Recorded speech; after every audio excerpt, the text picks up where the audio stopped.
जय श्रीकृष्ण नमस्कार दर्शक बंधु माधव पवित्र बाणी राशिफल कार्यक्रम में आपण मान स्वागत। प्रिय दर्शक बंधु आज आम जाना जे कि मिथुन राशि विषय मासिक मासिक राशिफल माध्यम एप्रिल मासर किपरि समय अतिबाहित हम से विषय मुझे संक्षेप में आलोचना करी। मिथुन राशि भाई भाई मैंने आपण मैंने निश्चित भाव में कार्यक्रम को प्रथम शेष पर्यंत देखा आवश्यक अच्छी। मोर कहबार मूल कथा है आपण लाइफ कथा रिक्स कथा किंतु आपण ये जो कार्यक्रम को देखिए यदि कार्यक्रम आपंकर पसंद आसी था निश्चित भाव में आम चैनल को सब्सक्राइब करेंगे एवं लाइक करेंगे निजर मन कथा कमेंट बॉक्स में लिखंतु निजर पोस्टी कुंडली आम सहित शेयर करूँ तार पूर्ण प्रतिकार आपण मैंने निश्चित भाव में नियंतु। मु आज रोग विषय कहि एवं तार प्रतिकार विषय कहि शनि चलन विषय कहि एवं निर्घंट बा सतर्क घंटी बाबद में क्यों क्यों तारीख में आपंकर कौन फल मिल से विषय में सठिक आंसर कहि आपण मैंने निश्चित भाव में देखिए। जेहेतु एप्रिल मासर कथा मु कहि एप्रिल मासर जेहेतु एप्रिल मास होना मार्च मास चली मार्च मासर कौन वर्तमान परिस्थिति अच्छी से विषय में दुईटी कार्ड बाहर करी तापर मु एप्रिल मास विषय कहि। जय श्रीकृष्ण देखा मोर प्रिय मिथुन राशि भाई भाई मान कौन आसूची एप्रिल मासर कार्ड आम से विषय शिखा। प्रत्येक सप्ताह मसटे चारोटी सप्ताह भितर मु 8टी कार्ड बाहर करी पुणी वर्तमान परिस्थिति दुईटी कार्ड बाहर करी एवं एक्स्ट्रा मेसेज भाव में गोटे कार्ड बाहर करी। मनुष्य शरीर एकादश इंद्रिय अनुसार मो विशुद्ध चक्र मो जहाँकि आपण मानकु मूलाधार चक्र ठारू पूरा सहस्राधार चक्र पर्यंत मो कथा कहि तत्व अनुसार तेणु आपण माने निश्चित भाव में कार्यक्रम को देखंतु। देखिबा मिथुन राशिकर वर्तमान परिस्थिति कौन अछि। जय श्रीकृष्ण वर्तमान परिस्थिति कौन अछि। जय श्रीकृष्ण।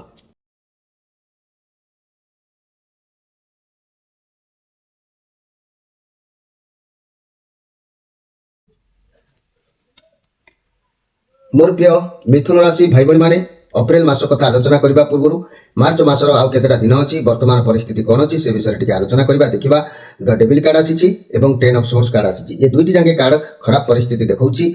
द डेविल कार्ड जे कि नेगेटिव कार्ड अच्छी 13 डेग्र सबुठ नेगेटिव कार्ड को कहती आपण ये जो वर्तमान परिस्थिति सावधान रहा पड़ुछि कौन खराब शक्ति कि खराब लोक कि खराब कार्य को नहीं आपण भावना अच्छा आपण भावुंट एम साथ छाड़े किंतु छाड़ी पारना से कबल बाहरी पारना आपण भर किसी खराब शक्ति कार्य हो पाए नचेत बाहर कौन खराब व्यक्ति आपणकर किसी क्षति करने को उद्यम देखा जाउछि। संग मध्य खराब लोकों संग मध्य हो पारे तथा शीघ्र अभ्यास परिवर्तन करंतु मंगल हेब।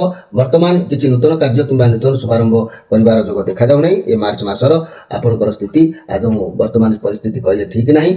एटी 10 ऑफ सोर्स कार्ड आसी मोर प्रिय मिथुन राशि भाई बहन माने आपनकर जीवन में किछि ना किछि गोटे शेष हेबा को जाउछि। कोनोसी कार्य दीर्घ दिन धरि लागितबा से कार्य एंड हे जिवो कोनोसी कार्य समस्या क्लोज हे जिवो किंबा कोनोसी माली मकदमा हो पैसा देन देनी हो बा संपर्क हो किछि गोटे एंड हबार जो देखा जाउछि। वर्तमान परिस्थिति यही स्थिति रे आपनकर गति करूछंती मोर प्रिय जाकी मोर प्रिय मिथुन राशि भाई भाई माने आपनकर समस्ते शत्रु होई आपनकर चारि पाखरे रहिचंती आपनकर विपक्षरे अछंती आपण धोखा खाई परंती के धोखा दे पारे आपनकर पछपटरे के एमती जुगलामी कथा कहि पारे लव रिलेशन और ब्रेकअप नउछि लाइफ पार्टनर अलगा माने विभ्रांत रहउचंती जे कि कांटेक्ट मध्ये हेई पारु नथिबो मनी कैरियर क्षेत्र रे चाकरी चली जिबा संभावना निज लोक अर्थात आपनकर बंधु माने ही आपनकर पछपटर किछि खराब चिंताधारा करि पारंती। फाइनेंशियल प्रॉब्लम टिके देखा जाउछि वर्तमान समय ठीक आपनकर पई नाही। जेहेतु मार्च मासर ये स्थिति आपण मुंड विभ्रांत है लगुच विभिन्न लोक अर्थ पाइबा आपण मुंड को हड़बड़ करवा ये सब रोचे आउ केतेटा दिन मात्र टिके धैर्य सहित मुकाबला कर दिंतु। ये कार्ड समय अतिबाहित हो गले आपंकर देखिए दिन भल परिस्थिति आसो। तेरे मोर प्रिय मिथुन राशि आपंकर ये जो परिस्थिति अच्छी मार्च मासरे आपण ईश्वर को विश्वासी आपण ईश्वर को भरोसा रखु निश्चित भाव में आप पारउतार हेबे धैर्य आउ नीरव भाव में समय को अतिबाहित करने चेष्टा करूँ। उच्च धरण पार्टी करवा कार्य सहित शत्रुता हवा ये सब दूरे रहा चेष्टा करूँ। मोर प्रिय मिथुन राशि भाई भाई ये थिला हमर मार्च मासर वर्तमान स्थिति कथा।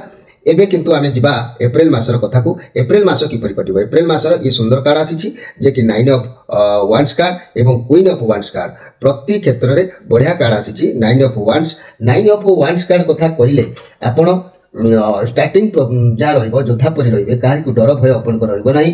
ଆପଣ ହାରିବେନି, ପ୍ରତ୍ୟେକ କ୍ଷେତ୍ରରେ ଜିତିବା ପାଇଁ ଚେଷ୍ଟା କରିବେ, ସାହସ ନିଜର ରଖିବେ, ଦେଖିବେ ସବୁ ଜିନିଷ ପ୍ରତି ପଜିଟିଭ ଚିନ୍ତାଧାରା ଆଣିବେ, ପ୍ରତ୍ୟେକଟି କାମ ସରସ ସୁନ୍ଦର ଭାବରେ କରିବେ। ଘର ପରିବାର ଦାମ୍ପତ୍ୟ ଜୀବନ ଠିକ୍ ଠାକ୍ ରହିବ, ଲଭ୍ ରିଲେସନ୍ ଉତ୍ତମ ଫଳ ରହିବ। ବ୍ୟବସାୟୀମାନେ ଲକ୍ଷ୍ୟ ସ୍ଥଳରେ ହାସଲ କରିବା ପାଇଁ ପହଞ୍ଚି ପାରିବେ। ଛାତ୍ରଛାତ୍ରୀମାନେ ରୁଟିନ୍ ଅନୁସାରେ ବିଦ୍ୟା ଅଧ୍ୟୟନ କରିବେ, ଏଥିରେ ସନ୍ଦେହ କରିବାର କିଛି ନାହିଁ। ମୋର ପ୍ରିୟ ମିଥୁନ ରାଶି ଭାଇ ଭଉଣୀମାନେ, ଇଏ ଯେଉଁ କାର୍ଡ କହିଲି ଇଏ ହେଉଛି ଆପଣଙ୍କର ସ୍ଥିତି କଥା କହିବାକୁ ଗଲେ ଇଏ ହେଉଛି ଆପଣଙ୍କର ଯାହାକି ମୂଳାଧାର ଚକ୍ର। ଏ ମୂଳାଧାର ଚକ୍ର ସ୍ଥିତି ବର୍ତ୍ତମାନ ଭଲ ନାହିଁ, କିନ୍ତୁ ସ୍ୱାଧିଷ୍ଠାନ ଚକ୍ର ସ୍ଥିତି ବହୁତ ଉତ୍ତମ ଅଛି। ସ୍ୱାଧିଷ୍ଠାନ ଚକ୍ର କହିଲେ ଏଠି ଆସିଛି 9 of Wands କାର୍ଡ, ମଙ୍ଗଳଙ୍କର କାର୍ଡ ଅଛି। ଆପଣ ଅଧିକ ଅବଶ୍ୟ ଚିନ୍ତାଗ୍ରସ୍ତ ରହିବେ, ଠିକ୍ ବାଟରେ ଚାଲିବେ, ଖ୍ୟାତି ସମ୍ମାନ ନିଶ୍ଚିତ ଆପଣଙ୍କୁ ମିଳିବ। ଆପଣ ମନ ଭିତରୁ ଗୋଟେ ଆସିବ ମୁଁ ଏଇ କାର୍ଯ୍ୟ କରିବି କାଳେ ହାରିଯିବି କି କ'ଣ ହେବ, ଏସବୁ ଚିନ୍ତାଧାରା ମନ ଭିତରୁ ବାହାର କରିଦିଅନ୍ତୁ। ଭାବନାରେ ସମୟ ନଷ୍ଟ କରନ୍ତୁ ନାହିଁ, ଯାହା କରିବାକୁ ଚାହୁଁଛନ୍ତି ଆପଣ କରନ୍ତୁ, ଆପଣଙ୍କ ପାଇଁ ଦିନ ନିଶ୍ଚିତ ଭାବରେ ଭଲ ଅଛି। କିନ୍ତୁ ଏଠି ଆସିଲା queen of once card. Queen of once card କହିଲେ ଇଏ ହେଉଛି କୁଇନ୍ ଅଫ୍ ୱାନ୍ସ କାର୍ଡ କହିଲେ ଇଏ ସୁନ୍ଦର କାର୍ଡ ଆସିଛି। ମୋର ପ୍ରିୟ ମିଥୁନ ରାଶି ଭାଇ ଭଉଣୀମାନେ, ଆପଣ ସବୁ କାର୍ଯ୍ୟକୁ ବହୁତ ଚତୁରତାର ସହିତ କରିବେ। ଆପଣଙ୍କୁ ଭଲ ଭାବେ ଜଣାଅଛି କାହା ଦ୍ୱାରା କେଉଁ କାର୍ଯ୍ୟ କରାଯାଇପାରିବ, ସେ ବୁଦ୍ଧି ଆପଣ ଖର୍ଚ୍ଚ କରିବେ। କାହାଠାରୁ କିଛି କାର୍ଯ୍ୟ ହାସଲ କରିବେ, ଯେହେତୁ ଆପଣ ଲକ୍ଷ୍ୟରେ ଅଛନ୍ତି, ପଜିଟିଭ କାର୍ଡ ଅଛି, ବହୁତ ଭଲରେ ଦିନ ଯିବ, ଆପଣଙ୍କ ଭାବିଥିବା କାର୍ଯ୍ୟ ହାସଲ କରିବେ। ଘର ପରିବାର ଦାମ୍ପତ୍ୟ ଜୀବନ ନିଶ୍ଚିତ ଭାବରେ ଭଲ ରହିବ। ରିଲେସନ୍ ଅତି ସୁନ୍ଦର ସମୟ ଅଛି। ବ୍ୟବସାୟୀମାନେ ଭାବିଥିବା କାର୍ଯ୍ୟ ପୂରଣ କରିବେ, ଛାତ୍ରଛାତ୍ରୀମାନେ ପାଠ ପଢ଼ାରେ ମନ ରହିବ। ଇଏ ବହୁତ ଭଲ କାର୍ଡ ଅଛି ଏ ମାସରେ। ତେବେ ଆପଣ ମନେ ରଖନ୍ତୁ ମୋର ପ୍ରିୟ ମିଥୁନ ରାଶି ଭାଇ ଭଉଣୀମାନେ, ଇଏ ରାହୁଙ୍କର କାର୍ଡ। ଆପଣ ଯେଉଁ କାର୍ଯ୍ୟ କରିବେ ସଫଳ ହେବେ। ଲଭ୍ ରିଲେସନ୍ରେ ବହୁତ ବଢ଼ିଆ ରହିବ। ମନି କ୍ୟାରିୟର କ୍ଷେତ୍ରରେ ସବୁ କାର୍ଯ୍ୟକୁ ଫୁଲ୍ ଏନର୍ଜି ସହିତ କରିବେ। ବ୍ୟବସାୟ କ୍ଷେତ୍ରରେ କୌଣସି ଓଲ୍ଡ ଲେଡି ଠାରୁ ଗାଇଡାନ୍ସ ମିଳିବ। ବହୁତ ଭଲ ଦିନ ଆପଣଙ୍କ ପାଇଁ ନିଶ୍ଚିତ ଭାବରେ ଅଛି ମୋର ପ୍ରିୟ ମିଥୁନ ରାଶି ଭାଇ ଭଉଣୀମାନେ। ଆମେ ପୁଣି ଦ୍ୱିତୀୟ ସପ୍ତାହର କାର୍ଡକୁ ଗତି କରିବା। ଦ୍ୱିତୀୟ ସପ୍ତାହର କାର୍ଡକୁ ଗତି କଲେ ଇଏ ହେଉଛି ଆପଣଙ୍କ ଲାଇଫର ବହୁତ ଦୁଃଖ କଷ୍ଟ ଆପଣ ଅଙ୍ଗେ ଲିଭେଇକି ଆସିଛନ୍ତି। ମନ ଟିକେ ଦୁଃଖ ବେଳେବେଳେ ପୁରୁଣା କଥାକୁ ଭାବି, ପୁରୁଣା ଚିନ୍ତାକୁ ଭାବି ମନ ଦୁଃଖ ରହିବ। ଜୀବନର ଦୁଃଖ କଷ୍ଟକୁ ଦୂରେଇବା ପାଇଁ ଆପଣ ଚେଷ୍ଟା କରିବେ। ଆପଣ ଜୀବନର କିଛି ସବୁକିଛି ସରିଯାଇଛି, କିନ୍ତୁ ଭଗବାନ ଯାହା କରନ୍ତି ପ୍ରାଣୀର ମଙ୍ଗଳ ପାଇଁ, ଏସବୁ ମନୋଭାବ ମନ ଭିତରକୁ ଉଙ୍କି ମାରିଲେ ମଧ୍ୟ ଏଠି ପରବର୍ତ୍ତୀ କାର୍ଡଟିକୁ ସେଇ ଦ୍ୱିତୀୟ ସପ୍ତାହର ଏସ୍ ଅଫ୍ କପ୍ କାର୍ଡ ଆସିଛି। ଆପଣଙ୍କ ସାଥିରେ ଏଠି ପ୍ରମାଣ କରୁଛି ଭଗବାନ ଅଛନ୍ତି ଏ ମାସରେ। ଆପଣଙ୍କର କୌଣସି ବି କାର୍ଯ୍ୟ କରନ୍ତୁ, ନୂଆ ସମ୍ପର୍କ ଆରମ୍ଭ କରନ୍ତୁ, ନୂଆ ବ୍ୟବସାୟ ଆରମ୍ଭ କରନ୍ତୁ, ଆପଣଙ୍କ ସାଥିରେ ସର୍ବଦା ଭଗବାନ ରହୁଛନ୍ତି। ଆପଣ ଯାହା ବି ଆରମ୍ଭ କରନ୍ତୁ ଆପଣ ସଫଳତା ପାଇବେ। ସେ କାର୍ଯ୍ୟରେ କେବେ ବି ବାଧା ଖରାପ ନଜର ଲାଗିବ ନାହିଁ। ଆପଣଙ୍କ ସାଥିରେ ଭଗବାନ ଅଛନ୍ତି। କିଛି ବି ନୂଆ ଜିନିଷ ଶୁଭାରମ୍ଭ କରିପାରନ୍ତି। ବହୁତ ଭଲ ଦିନ ରହିବ। ଇଏ ମଧ୍ୟ ପଜିଟିଭ କାର୍ଡ ଅଛି। ଘର ପରିବାର ଦାମ୍ପତ୍ୟ ଜୀବନ ନିଶ୍ଚିତ ଭାବରେ ଖୁସି ରହିବ ମୋର ପ୍ରିୟ ମିଥୁନ ରାଶି ଭାଇ ଭଉଣୀମାନେ। ଯେ କି ଆମେ ଯେହେତୁ ଆମେ କହିବାକୁ ଗଲେ ଇଏ ହେଉଛି ମଣିପୁର ଚକ୍ର ବା ନାଭି ଚକ୍ର। ଏଠି ବ୍ରହ୍ମା ସାବିତ୍ରୀଙ୍କର ସ୍ଥାନ, ତେଣୁ ଏଠି ଇଏ ଭଲ କାର୍ଡ ଅଛି। ପରବର୍ତ୍ତୀ ସପ୍ତାହକୁ ଯଦି ଆମେ ଗତି କରିବା, ଇଏ ହେଉଛି ଅନାହତ ଚକ୍ର, ହୃଦୟସ୍ଥଳର ଚକ୍ର। এই হৃদয়স্থল চক্রে এটি আসছে দ ফুল কার্ড এবং এইট অফ পেন্টাক্লস কার্ড। এই যে দ ফুল কার্ড আর এইট অফ পেন্টাক্লস কার্ড যে আসছে দেখুন ଆପଣଙ୍କ ପାଖରେ ଗୋଟେ ସମ୍ପୂର୍ଣ୍ଣ ପାୱାର ରହୁଛି। ବୁଝାମଣା ଠିକ୍ ରଖିବେ, ଇଏ କାର୍ଡ ପ୍ରମାଣ କରୁଛି। ଯାହାଦ୍ୱାରା ସବୁ ପରିସ୍ଥିତି ସମସ୍ୟାକୁ ସମାଧାନ କରିପାରିବେ। ଖାଲି ନିଜର ପାୱାର ବିଷୟରେ ଆପଣଙ୍କୁ ଟିକେ ଜଣା ନାହିଁ, କିନ୍ତୁ ଆପଣଙ୍କୁ ଯିଏ ଯାହା କହିବ ଆପଣ ସେଥିରେ ରାଜି ହେଇଯାଇପାରନ୍ତି, କିନ୍ତୁ ଆପଣ ନିଜ ଯୋଗ୍ୟତା ବିଷୟରେ ଜାଣିପାରୁନାହାନ୍ତି। ଲକ୍ ଆପଣଙ୍କ ସାଥ ରହିବ। ଆପଣ ନିଜ ଉପରେ ବିଶ୍ୱାସ ଏବଂ ଭଗବାନଙ୍କ ଉପରେ ଭରସା ରଖି କିଛି ବି କାମ ଆରମ୍ଭ କରିବେ, ଭଲ ସଫଳତା ଏ ମାସରେ ମିଳିବ। ବହୁତ ଅପରଚ୍ୟୁନିଟି ବି ଆପଣଙ୍କ ହାତକୁ ଆସିବ। ନିର୍ଣ୍ଣୟ ନେବେ ଆପଣ, ଭଲ ନିର୍ଣ୍ଣୟ। ଏବଂ ଯାହା ବି କାମ କରିବେ ତା ପୂର୍ବରୁ ଯାହାଙ୍କ ସହିତ ଆପଣ ସବୁ କଥା ସେୟାର କରନ୍ତି, ଆଲୋଚନା କରିକି କାର୍ଯ୍ୟ କରିବେ, କରନ୍ତୁ। ଅଳ୍ପ କିଛି ରିକ୍ସ ନେଇ କାମ ଆରମ୍ଭ କରନ୍ତୁ। ଯଦି ରିକ୍ସ ନ ନେବେ ତେବେ ସେଇଠି ଅଟକି ଯିବେ, ଆଗକୁ ବଢ଼ିପାରିବେ ନାହିଁ। ତେଣୁ ଆପଣଙ୍କୁ ରିକ୍ସ ନେବାର ଅଛି। ଆଉ ରିକ୍ସ ନେଲେ ଆପଣ ନିଶ୍ଚିତ ବିଜୟ ହାସଲ କରିବେ। ନୂଆ ଚାକିରି ଏ କାର୍ଡ ପ୍ରମାଣ କରୁଛି ମିଳିବାର ଚାନ୍ସ ରହୁଛି। ଯେଉଁମାନେ ଆଶାୟୀ ରହୁଛନ୍ତି, ନୂଆ ବ୍ୟବସାୟ କରିବାର ଉଦ୍ୟମ ରହୁଛି, ଯେଉଁମାନେ ବ୍ୟବସାୟ କ୍ଷେତ୍ର ପାଇଁ ଚିନ୍ତାରେ ଅଛନ୍ତି କରିପାରନ୍ତି। ବହୁତ ଅପରଚ୍ୟୁନିଟି ଆପଣଙ୍କ ହାତକୁ ଆସୁଛି। ବୁଝି ବିଚାରି ପରିବାର ଲୋକଙ୍କ ସହ ଆଲୋଚନା କରି ନିର୍ଣ୍ଣୟ ନେବେ। ଯଦି ବ୍ୟବସାୟ କରିବେ ତେବେ ବୁଝନ୍ତୁ ମାର୍କେଟରେ କେଉଁ ଜିନିଷର ଚାହିଦା ଅଧିକ ରହୁଛି। ଯଦି ନୂଆ ବ୍ୟବସାୟ ଆରମ୍ଭ କରୁଛନ୍ତି ତେବେ ଲୋକଙ୍କ କଥା ଶୁଣନ୍ତୁ ନାହିଁ, ଭଗବାନଙ୍କ ଉପରେ ଭରସା ରଖି ଆରମ୍ଭ କରନ୍ତୁ। ଯଦି କିଛି କେହି ନିଜ ଲୋକ କହୁଛନ୍ତି କି ଏଥିରେ ଅସୁବିଧା ଅଛି, ତେବେ ତାଙ୍କ କଥା ଶୁଣନ୍ତୁ। ତାଙ୍କ କଥା ଯେ କି ଶୁଣନ୍ତି, ଅଯଥା ଲୋକଙ୍କ କଥା ଶୁଣନ୍ତୁ ନାହିଁ। ଆପଣଙ୍କୁ ଯୋଉଟା ଭଲ ଲାଗୁଛି ଆପଣ କରନ୍ତୁ, ପୁରା କରିପାରିବେ। ତା ନହେଲେ ଆପଣ ସେଇଠି ଅଟକି ଯିବେ। ଆପଣ ଆଜି ମୁଁ ଚିନ୍ତାଧାରା କରୁଛି ମୋର ପ୍ରିୟ ମିଥୁନ ରାଶି ଭାଇମାନଙ୍କ କଥା। ମନକୁ ଟିକେ ସ୍ଥିର ରଖିବାକୁ ପଡ଼ିବ, କେୟାରଲେସ୍ ଗୁଣକୁ ଛାଡ଼ିବାକୁ ପଡ଼ିବ, ଦାୟିତ୍ୱ ବହୁତ ରହିବ ଆଉ ସେ ଦାୟିତ୍ୱକୁ ମଧ୍ୟ ଆପଣ ପୂର୍ଣ୍ଣ ଭାବରେ ଏଠି ମାନେ ପୂର୍ଣ୍ଣାଙ୍ଗ କରିବେ। ଆଉ ଏଠି ପରବର୍ତ୍ତୀ କାର୍ଡଟି କ'ଣ ଆସୁଛି ନା eight of pentacles card. Eight of pentacles card କହିଲେ ଇଏ ଶନିଦେବଙ୍କର କାର୍ଡ, ଇଏ ପଜିଟିଭ କାର୍ଡ ଅଛି। ଆପଣ ଯାହା ବି କାର୍ଯ୍ୟ କରିବେ ଏକାଗ୍ରତା ସହିତ କରିବେ, ସଫଳତା ନିଶ୍ଚିତ ପାଇବେ। ଏ କାର୍ଡର ଅର୍ଥ କ୍ୟାରିୟର କ୍ଷେତ୍ରରେ ନୂଆ ଚାକିରି ସଫଳତା ଦେବାର ସୂଚନା ଦେଉଛି କିମ୍ବା ବ୍ୟବସାୟ ଆରମ୍ଭ କରିପାରନ୍ତି। ଆପଣଙ୍କ ପାଇଁ ଶୁଭ ଦିନ ନିଶ୍ଚିତ ଭାବରେ ଅଛି। ସ୍ୱାସ୍ଥ୍ୟ କ୍ଷେତ୍ରରେ କିଛି ବି ସମସ୍ୟା ଥିଲେ ତାହା ବି ମଧ୍ୟ ଦୂରୀଭୂତ ହେବ, ସ୍ୱାସ୍ଥ୍ୟ ଭଲ ରହିବ। ଇଏ କାର୍ଡ କହୁଛି ଆଗକୁ ନିଶ୍ଚିତ କିଛି ଭଲ ସଫଳତା ଆପଣଙ୍କୁ ପ୍ରାପ୍ତି ହେବ। ଇଏ ଯେହେତୁ ଶନିଙ୍କର କାର୍ଡ ଅଛି, ପଜିଟିଭ କାର୍ଡ ଅଛି, ଏ ମାସରେ ଯଦି ଆପଣ ଲକ୍ଷ୍ୟ ନିର୍ଦ୍ଧାରିତ କରିନାହାନ୍ତି କୌଣସି ତାହେଲେ ଲକ୍ଷ୍ୟ ନିର୍ଦ୍ଧାରିତ କରି ଅକ୍ଳାନ୍ତ ଟିକେ ପରିଶ୍ରମ କରନ୍ତୁ, ଦେଖିବେ ଆପଣଙ୍କୁ ଆଗକୁ ନିଶ୍ଚିତ ଭଲ ସଫଳତା ମିଳିବ। ଯେଉଁ ଗୋଟେ ଲକ୍ଷ୍ୟରେ ଅଛନ୍ତି ତାହା ଆଗକୁ ସଫଳ ଦେବ। ଏ ମାସରେ ଲଭ୍ ରିଲେସନ ଉତ୍ତମ ରହିବ। ଅର୍ଥ କ୍ୟାରିୟର କ୍ଷେତ୍ରରେ ନୂଆ କୌଣସି କାମ ଚାକିରି ମିଳିବାର ଯୋଜନା ରହୁଛି। ନୂଆ ବ୍ୟବସାୟ କରିବାର ଲକ୍ଷ୍ୟ ପୂରଣ ହୋଇପାରେ। ଈଶ୍ୱର ସାଥ ଦେଉଛନ୍ତି। ସ୍ୱାସ୍ଥ୍ୟ କ୍ଷେତ୍ରରେ ବହୁତ ଭଲ ରହୁଛି। ଏ ମାସ ସରି ଠିକଠାକ ଲାଗିବ।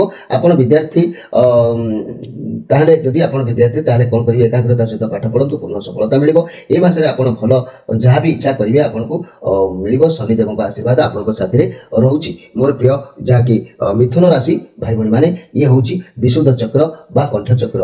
ଏଠି ଆମେ ଯଦି ଆଜ୍ଞା ଚକ୍ରକୁ ଯିବା, ଲଲାଟ ଚକ୍ରକୁ ଯିବା, ଏଠି ଆମେ ଦେଖୁଛନ୍ତି ଯେ page of pentacles card. Page of pentacles card ଚନ୍ଦ୍ରମାଙ୍କର କାର୍ଡ ଅଛି, ପଜିଟିଭ କାର୍ଡ ଅଛି। ଆପଣଙ୍କ ପାଖକୁ କିଛି ଶୁଭ ଖବର ଏ ମାସରେ ଆସିବ, ସଫଳତା ମିଳିବ। କ୍ୟାରିୟର ବହୁତ ଭଲ ଦିନ ଅଛି। ବିଦ୍ୟାର୍ଥୀମାନଙ୍କ ପାଇଁ ଶିକ୍ଷା କ୍ଷେତ୍ରରେ ଭଲ ଫଳ ବି ମିଳିବ। ବ୍ୟବସାୟୀ ମାନେ ଭଲ ଦିନ ଅତିବାହିତ କରିବେ। ରିଲେସନସିପ୍ ବହୁତ ଭଲ ରହିବ। ଦାମ୍ପତ୍ୟ ଜୀବନ ଉତ୍ତମ ରହିବ। ଆପଣଙ୍କ ଘରକୁ କେହି ଅତିଥି ଏ ମାସରେ ଆଗମନ କରିପାରନ୍ତି। ଯେହେତୁ ଏ ଚନ୍ଦ୍ରମାଙ୍କର କାର୍ଡ ଅଛି, ଏ ମାସରେ ଆପଣଙ୍କ ପାଖକୁ ଶୁଭ ଖବର ନିଶ୍ଚିତ ଆସିବ। ଆପଣଙ୍କୁ ଏ ମାସରେ ଭଲ ସଫଳତା ମିଳିବ। ମୋର ପ୍ରିୟ ଯାହାକି ମିଥୁନ ରାଶି ଭାଇ ଭଉଣୀମାନେ, ଇଏ ପଜିଟିଭ କାର୍ଡ ଅଛି। ଏଠି ବି ଗୋଟେ କାର୍ଡ ଆସିଲା ଯେ ଦ ମୁନ୍ କାର୍ଡ। ଦ ମୁନ୍ କାର୍ଡ କହିଲେ କ'ଣ ନା ଆପଣଙ୍କ ଭିତରେ ଥିବା ସବୁ ଅହଙ୍କାରକୁ ତ୍ୟାଗ କରିଦିଅନ୍ତୁ।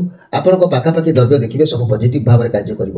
ଆପଣଙ୍କର ହେବାକୁ ଥିବା କାର୍ଯ୍ୟ ଭଲ ହେବାର ରାସ୍ତା ଅଟୋମେଟିକ୍ ଖୋଲିଯିବ, ନହେଲେ କାର୍ଯ୍ୟ ବିଗିଡ଼ି ଯିବାର ସମ୍ଭାବନା ରହିବ। ସତର୍କ ରହିବା ଆବଶ୍ୟକ ଅଛି। ତେଣୁ ମନ ଭିତରୁ ହିଂସା, କପଟ, ଅହଂଭାବକୁ ପରିତ୍ୟାଗ କରିଦିଅନ୍ତୁ, ରାସ୍ତା କ୍ଲିୟର ହୋଇଯିବ। ତେବେ ଇଏ ସବୁ ଗୁଡ଼ିକ ଦେଖିବାକୁ ଗଲେ ଭଲ କାର୍ଡ ଆପଣଙ୍କର ଆସିଛି ଏପ୍ରିଲ ମାସରେ। ମୋର ପ୍ରିୟ ମିଥୁନ ରାଶି ଭାଇ ଭଉଣୀମାନେ, ମିଥୁନ ରାଶି ଭାଇ ଭଉଣୀମାନେ, ଏଠି ଗୋଟେ ଏକ୍ସଟ୍ରା କାର୍ଡ ଭଗବାନଙ୍କ ପାଇଁ ଆସିଛି। ଇଏ କାର୍ଡ କ'ଣ ରେଜଲ୍ଟ ଆପଣଙ୍କୁ ଦେବ ଆମେ ତା ବିଷୟରେ ଜାଣିବା। ତା ପୂର୍ବରୁ ମୋର ପ୍ରିୟ ମିଥୁନ ରାଶି ଭାଇ ଭଉଣୀମାନେ, ଯଦି ଆପଣଙ୍କର କିଛି ସମସ୍ୟା ଦେଖାଦେଉଛି, ମୋ କହିବା କଥା ମିଥୁନ ରାଶି ଭାଇ ଭଉଣୀମାନେ, ଯଦି ଆପଣଙ୍କର କୌଣସି ସମସ୍ୟା ଦେଖାଦେଉଛି, ପାର୍ଟ 2 ର କଥା ମୁଁ କହୁଛି, ଆପଣଙ୍କ ମନେ ରଖିବା ଦରକାର ଆପଣଙ୍କ ରାଶିର ଅଧିପତି ଗ୍ରହ ହେଲେ ବୁଧ। ବୁଧଙ୍କ ସଦାବେଳେ ବୁଧଙ୍କୁ ଷ୍ଟ୍ରଙ୍ଗ ରଖିବେ। ଆପଣ କେମିତି ରଖିବେ ନା ପ୍ରତ୍ୟେକ ଦିନ ସନ୍ଧ୍ୟା ସକାଳେ ଆପଣ ତାଙ୍କର କର୍ମ କରିପାରିବେ ନାହିଁ। ତେଣୁ ଆପଣ ବୁଧ ଯନ୍ତ୍ର ବ୍ୟବହାର କରନ୍ତୁ। ବୁଧଙ୍କ ପାଇଁ ଗୋଟେ କବଚ ମଧ୍ୟ ବ୍ୟବହାର କରନ୍ତୁ, ନହେଲେ ବୁଧଙ୍କ ପାଇଁ କିଛି ବି ରୁଦ୍ରାକ୍ଷର ବି ବ୍ୟବହାର କରିପାରିବେ। ଏସବୁ ବ୍ୟବହାର କଲେ ଆପଣଙ୍କର ଯେଉଁ ସମସ୍ୟା ରହୁଛି ବୁଧଙ୍କ କାରଣରୁ କିଛି ରୋଗ, ମନେ କରନ୍ତୁ ନାକ କାନ ବାତ ଜନିତ ରୋଗ, ଚର୍ମ ରୋଗ ବହୁତ ଦିନ ଧରି ଲାଗି ରହିବା, କିମ୍ବା ଏଇ ବୁଧଙ୍କ କାରଣରୁ ବିଭିନ୍ନ ଚର୍ମ ରୋଗ, ଜିଆ ରୋଗ, ବାନ୍ତି ରୋଗ, ଏସବୁ ଆପଣଙ୍କ ଶରୀର ଯଦି ଦେଖାଦେଉଛି ତାହେଲେ ବୁଧ ଦ୍ୱାରକ ମୂଳକୁ ଆପଣ ଧାରଣ କରନ୍ତୁ। ସମସ୍ୟାର ନିଶ୍ଚିତ ଭାବରେ ସମାଧାନ ହେବ। ମୋର ପ୍ରିୟ ମିଥୁନ ରାଶି ଭାଇ ଭଉଣୀମାନେ, 5-3 ମୃଗଶିରା ନକ୍ଷତ୍ର, 6-3 ଆରାଧନା ନକ୍ଷତ୍ର, 7-3 ପୁନର୍ବସୁ ନକ୍ଷତ୍ର, ଏ ତିନୋଟି ନକ୍ଷତ୍ରର ଭାଇ ଭଉଣୀମାନଙ୍କ ପାଇଁ ଗୋଟିଏ କଥା ମୁଁ କହୁଛି, ବୁଧ ଦ୍ୱାରକ ମୂଳର ଏକ କବଚ ଆପଣ ବ୍ୟବହାର କଲେ ଆପଣଙ୍କ ଶରୀରରେ ଯେଉଁ ବିଭିନ୍ନ ପ୍ରକାର ରୋଗ, ଅଳସୁଆ ପ୍ରକୃତି ଏଗୁଡ଼ିକ ସବୁ ଦୂରୀଭୂତ ହୋଇଯିବ। ଯଦି ଆପଣଙ୍କ ଲାଇଫରେ କିଛି ଋଣ ବଢ଼ିଯାଉଛି, କିଛି ରୋଗ ବଢ଼ିଯାଉଛି, ସମସ୍ୟା ବେଶୀ କିଛି ଦେଖାଦେଉଛି, ଶତ୍ରୁମାନେ ବୃଦ୍ଧି ହେଉଛନ୍ତି, ବ୍ୟବସାୟ ଲସ୍ ଦେଖାଉଛି, ଚାକିରି କରିବା ପାଇଁ ଆଶାୟୀ ରହି ନିରାଶ ହେଉଛନ୍ତି, ବିଦ୍ୟା କ୍ଷେତ୍ରରେ ସ୍ମରଣ ଶକ୍ତି ଠିକ୍ ରହୁନାହିଁ, ସ୍ୱାମୀ ସ୍ତ୍ରୀଙ୍କ ଭିତରେ ଯଦି ମନମତାନ୍ତର ଘଟୁଛି, ଯଦି ବି କିଛି ଋଣ ଆପଣ କରିଛନ୍ତି ତାହା ପରିଶୋଧ ନ କରି ଆହୁରି ଋଣ ଭାର ବଢ଼ିଯାଉଛି, ତାହେଲେ ମୋର ପ୍ରିୟ ମିଥୁନ ରାଶି ଭାଇ ଭଉଣୀମାନେ, ଆପଣମାନେ ମନେ ରଖନ୍ତୁ ଏଇ ଯାହାକି ମିଥୁନ ରାଶି ଭାଇ ଭଉଣୀମାନେ, ଏକ ଆପଣଙ୍କର ରାଶିର ଅଧିପତି ଗ୍ରହ ମୁଁ କହିଛି ବୁଧ। ବୁଧଙ୍କ ପାଇଁ ଏକ 4ମୁଖୀ ରୁଦ୍ରାକ୍ଷର ବ୍ୟବହାର କରନ୍ତୁ। ଏ 4ମୁଖୀ ରୁଦ୍ରାକ୍ଷର ଅରିଜିନାଲ ବ୍ୟବହାର କରନ୍ତୁ। ସାକ୍ଷାତ ବ୍ରହ୍ମା ଅଟନ୍ତି ଇଏ। ଏହା ଅଧିପତି ଗ୍ରହ ବି ମଧ୍ୟ ହେଉଛନ୍ତି ବୁଧ। ବିଦ୍ୟା, ଆଧ୍ୟାତ୍ମିକ ଜ୍ଞାନ, ବାକ୍ ଶକ୍ତି, ସିଦ୍ଧି ସନ୍ତାନ ପ୍ରାପ୍ତି ଓ ସ୍ମରଣ ଶକ୍ତି ବୃଦ୍ଧି ଲାଗି ଏ ରୁଦ୍ରାକ୍ଷର ଭଲ ସଫଳତା ପ୍ରଦାନ କରିଥାଏ। ସାକ୍ଷାତକାର ପରୀକ୍ଷାରେ ସଫଳତା ଦେଇଥାଏ। ସାମାଜିକ ପ୍ରତିଷ୍ଠା କ୍ଷେତ୍ରରେ ଏ ରୁଦ୍ରାକ୍ଷର ଉପଯୁକ୍ତ ଅଟେ। ତେଣୁ ଏଇ 4ମୁଖୀ ରୁଦ୍ରାକ୍ଷରକୁ ଆପଣ ଯଦି ବ୍ୟବହାର କରୁଛନ୍ତି, 4ମୁଖୀ ରୁଦ୍ରାକ୍ଷ ବିଷୟରେ ଟିକେ ଜାଣିବା ଦରକାର ଅଛି। ଚତୁର୍ମୁଖୀ ରୁଦ୍ରାକ୍ଷରକୁ ସ୍ୱୟଂ ବ୍ରହ୍ମା ବୋଲି କୁହାଯାଇଛି। ମନୁଷ୍ୟ ନରହତ୍ୟା କରି ପାପ ଅର୍ଜନ କରିଥିଲେ ମଧ୍ୟ ଏ ରୁଦ୍ରାକ୍ଷର ଯଦି ଆପଣ ଧାରଣ କରୁଛନ୍ତି ତାହେଲେ ନରହତ୍ୟା ଦୋଷ ପାପରୁ ମଧ୍ୟ ମଣିଷକୁ ମୁକ୍ତି ଦେଇଥାଏ। ତେବେ ଚତୁର୍ମୁଖୀ ରୁଦ୍ରାକ୍ଷରକୁ ରୁକ୍, ଯଜ୍, ସାମ, ଅଥର୍ବ ବେଦର ମାନ୍ୟତା ସମାଜରେ ମିଳିଛି। ଏ ରୁଦ୍ରାକ୍ଷରକୁ ଧାରଣ କଲେ ଧର୍ମ, ଅର୍ଥ, କାମ, ମୋକ୍ଷ ଫଳପ୍ରାପ୍ତି ହୋଇଥାଏ। ଏହା ଧାରଣ କଲେ ବିଦ୍ୟା ବୁଦ୍ଧିର ନିଶ୍ଚିତ ଭାବରେ ଉନ୍ନତି ହୋଇଥାଏ। ଧନ ପ୍ରାପ୍ତି ନିମନ୍ତେ 4ମୁଖୀ ରୁଦ୍ରାକ୍ଷର ଧାରଣ କରିବା ଦରକାର ଅଛି। ମୋର ପ୍ରିୟ ମିଥୁନ ରାଶି ଭାଇ ଭଉଣୀମାନେ, ଯେଉଁ ଦାରିଦ୍ର୍ୟତା ଭିତରେ ଅଛନ୍ତି ଏହାକୁ କିଛି ଦିନ ବ୍ୟବହାର କଲେ ନିଶ୍ଚିତ ପରିବର୍ତ୍ତନ ଆସିଥାଏ। ଏ ରୁଦ୍ରାକ୍ଷରକୁ ଧାରଣ କଲେ ମନୁଷ୍ୟ ସୁତିହାନି, ମାନସିକ କଷ୍ଟ ଦୂର ହୋଇଥାଏ ଏବଂ ଏହି ରୁଦ୍ରାକ୍ଷ ଧାରଣ କଲେ ମନୁଷ୍ୟ ସୁସ୍ଥ ସବଳ ନିରୋଗ ମଧ୍ୟ ହୋଇଥାଏ। ତେଣୁ ମୋର କହିବାର କଥା ମୋର ପ୍ରିୟ ମିଥୁନ ରାଶି ଭାଇ ଭଉଣୀମାନେ, ଆପଣମାନେ ନିଶ୍ଚିତ ଭାବରେ ଏହି ଚତୁର୍ମୁଖୀ ରୁଦ୍ରାକ୍ଷରଟି ଆପଣ ଧାରଣ କରନ୍ତୁ। ଏହାକୁ ଧାରଣ କଲେ ଆପଣ ନିଶ୍ଚିତ ଭାବରେ ଭଲ ରେଜଲ୍ଟ ଆପଣଙ୍କୁ ମିଳିବ। ଆଉ ଯଦି ଦାମୀ ଜିନିଷ କଥା କହିବା, ପାନା, ଏଠି ଯେଉଁ ପାନା ଦେଖୁଛନ୍ତି, ପାନା ଯଦି ଆପଣ ବ୍ୟବହାର କରିବେ ମଧ୍ୟ ଅନେକ କାର୍ଯ୍ୟରେ ସଫଳତା ହେବ। ପାନାଟିଏ ପିନ୍ଧିବାକୁ ହେଲେ ସୁନା ଟିକେ ଦରକାର, ପାନାଟିଏ ପିନ୍ଧିବାକୁ ହେଲେ ଅଧିକ ଅର୍ଥ ଦରକାର। ତେଣୁ ଏତେ ବାଟକୁ ନ ଯାଇ ସାମାନ୍ୟ ଭାବରେ ଭାବିଥିବା ଯେଉଁ ରୁଦ୍ରାକ୍ଷର, ତାର ମଧ୍ୟ ବହୁତ ପାୱାରଫୁଲ, ସେ ରୁଦ୍ର ନାରାୟଣଙ୍କର ଅତି ପ୍ରିୟ ଜିନିଷ। ଆପଣ ଧାରଣ କରି ଦେଖନ୍ତୁ, ତାର ପାୱାର ବିଷୟରେ ଆପଣ ଅଟୋମେଟିକ ଜାଣିପାରିବେ। ଯଦି ରୁଦ୍ରାକ୍ଷର ଆପଣ ଅର୍ଡର କରୁଛନ୍ତି ତାହେଲେ ଆମ ଚ୍ୟାନେଲ ତରଫରୁ ଆପଣଙ୍କୁ ମଧ୍ୟ ବୁଧଦାରକ ମୂଳର କବଚଟିଏ ମଧ୍ୟ ଆମେ ପ୍ରଦାନ କରିବୁ, ଏଥିରେ ସନ୍ଦେହ କରିବାର କିଛି ନାହିଁ। ତେବେ ମୋର ପ୍ରିୟ ଯାହାକି ମିଥୁନ ରାଶି ଭାଇ ଭଉଣୀମାନେ, ଆପଣମାନେ ମନେ ରଖନ୍ତୁ, ମୁଁ ବର୍ତ୍ତମାନ ଆପଣଙ୍କର କଥା କହିବି ଯାହାକି ଆପଣମାନଙ୍କର କେଉଁ ତାରିଖରେ କ'ଣ ହେବ, କେମିତି ଆପଣଙ୍କର ସ୍ଥିତି କ'ଣ ରହିବ। ଏ ମାସରେ ମଧ୍ୟ ଆପଣ ଭଲ ଭାବରେ ଜାଣିଛନ୍ତି ମୀନ ରାଶିକୁ ଶନି ସଞ୍ଚାର କରୁଛନ୍ତି, ଶନି ଚଳନ ହେଉଛନ୍ତି କେତେ ମାନେ ଚୈତ୍ର ମାସ ବା ମୀନ ମାସ 16 ଦିନ, ଯାହାକି 29 ତାରିଖ ଶନିବାର ସୂର୍ଯ୍ୟ ଉଦୟ ଅବଧି ଯାହାକି 9:55 ସମୟରେ ଉତ୍ତରା ଭାଦ୍ର ନକ୍ଷତ୍ର ମୀନ ରାଶି 25-12 ରାଶିକୁ ଶନି ଚଳନ କରିବେ। ଶନି ଚଳନ କରିବା ଭିତରେ ଏ ମାସରେ ଆପଣଙ୍କ ଉପରେ କ'ଣ ପ୍ରଭାବ ପକାଇବେ ମୋର ପ୍ରିୟ ମିଥୁନ ରାଶି ଭାଇ ଭଉଣୀମାନେ, ମନେ ରଖନ୍ତୁ ମିଥୁନ ରାଶିଙ୍କ ରାଶିମାନଙ୍କର ଗୋଚରରେ ଶୁଭଫଳ ମଧ୍ୟ ପ୍ରଦାନ ଏ ମାସରେ କରୁଛନ୍ତି। ଏତଦ୍ ବ୍ୟତୀତ ଅନ୍ୟାନ୍ୟ ରାଶି ଯେଉଁମାନେ ରହିଲେ ତାଙ୍କ ରାଶି କହିଲା ବେଳେ ମୁଁ ନିଶ୍ଚିତ କହିବି। ଆପଣମାନଙ୍କୁ ମିଥୁନ ରାଶି ମନେ ରଖନ୍ତୁ ଓ ଆପଣଙ୍କର ନିଶ୍ଚିତ ଭାବରେ ଗୋଚର ଫଳ ଅନୁସାରେ ଶୁଭ ରହୁଛି। ଯଦି ଆମେ ଦେଖିବା, ଯଦି ଶୁଭ ଫଳ ଯେଉଁମାନଙ୍କର ମନେ କରନ୍ତୁ ମିଥୁନ ମାସର ମିଥୁନ ବା ତୁଳା ମକର ରାଶି ଏହି ଗୋଚରରେ ଶୁଭ କାହିଁକି ରହୁଛନ୍ତି ନା ଚନ୍ଦ୍ର ଶୁଭ ହେତୁ ଅତି ଶୁଭ ଫଳ ସେ ପ୍ରଦାନ କରିବେ। ତେଣୁ ଏ ମାସରେ ଆପଣଙ୍କର ଭଲ ସ୍ଥିତି ଆପଣଙ୍କର ରହୁଛି ମୋର ପ୍ରିୟ ମିଥୁନ ରାଶି ଭାଇ ଭଉଣୀମାନେ। ଆପଣମାନେ ମନେ ରଖନ୍ତୁ ଯେ କି ଏପ୍ରିଲ ମାସ କେଉଁ ତାରିଖରେ କ'ଣ ଘଟିବ ମୁଁ ସେ ବିଷୟରେ ନିଶ୍ଚିତ ଭାବରେ ଆପଣଙ୍କୁ କହିବି। ତା ପୂର୍ବରୁ ଆମେ ଦେଖିଦେବା ଏ କାର୍ଡରେ କ'ଣ ଏକ୍ସଟ୍ରା ମେସେଜ ଭଗବାନ ଦେଇଛନ୍ତି। ଏକ୍ସଟ୍ରା ମେସେଜଟା ନିଶ୍ଚିତ ଭାବରେ ଆମର ଜାଣିବା ଦରକାର, କାହିଁକିନା ଏଠି ଭଲ କାର୍ଡ ଆସିଛି, ଗୋଟିଏ ଏଠି ମନ୍ଦ କାର୍ଡ ଆସିଲା ବେଳେ ଆଉ ସବୁଗୁଡ଼ିକ ଭଲ କାର୍ଡ ଆସିଛି। କେବଳ ମାର୍ଚ୍ଚ ମାସ କାର୍ଡ ଖରାପ ଅଛି। ତେବେ ବର୍ତ୍ତମାନ ଲାଷ୍ଟ ମୋମେଣ୍ଟରେ କ'ଣ ଆପଣ ପାସ୍ କରୁଛନ୍ତି ଫେଲ୍ କରୁଛନ୍ତି, ଜୟ ଶ୍ରୀକୃଷ୍ଣ। ଦେଖିବା ମୋର ପ୍ରିୟ ମିଥୁନ ରାଶି ଭାଇମାନଙ୍କ ପାଇଁ ସୁନ୍ଦର କାର୍ଡ ଆସିଛି, ବହୁତ ଟପ୍ ଲେଭେଲର କାର୍ଡ ଆସିଛି। ଦ ଷ୍ଟ୍ରେଂଥ କାର୍ଡ ଇଏ ବହୁତ ପଜିଟିଭ କାର୍ଡ ଅଛି। କୌଣସି ପରିସ୍ଥିତିକୁ ଆପଣ ହ୍ୟାଣ୍ଡେଲ କରିପାରିବେ ଏ ମାସରେ। ଯେତେ ଦମଦାର ମଣିଷ ହଉ ବା ଜୀବଜନ୍ତୁ ହଉ ବା କୌଣସି କାର୍ଯ୍ୟ ହଉ ଆପଣଙ୍କ କଣ୍ଟ୍ରୋଲରେ ରହିବ।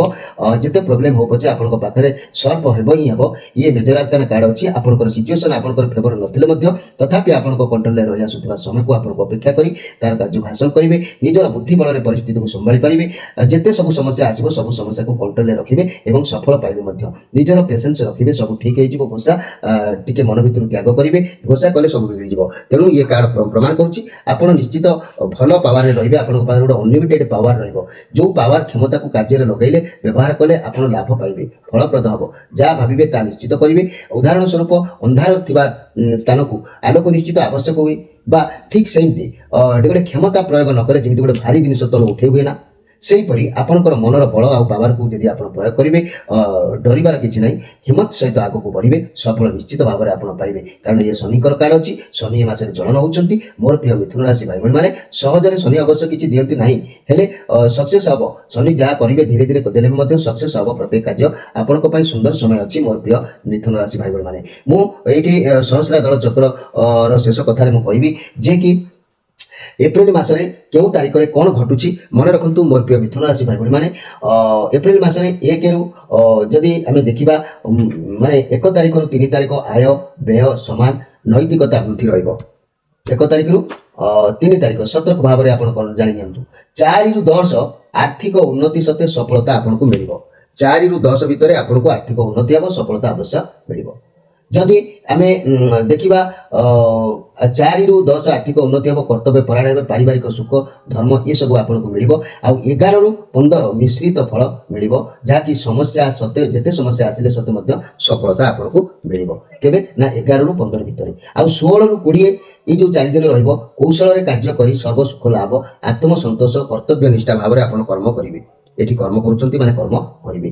ଯଦି 21ରୁ 24 ଅଷ୍ଟମ ଚନ୍ଦ୍ର ଘାତ ଚନ୍ଦ୍ର ହେତୁ କ୍ଲେଶ ଟିକେ ରହିବ, ବାଧା ବିଘ୍ନ ଟିକେ ଦେଖା ଦେଇପାରେ।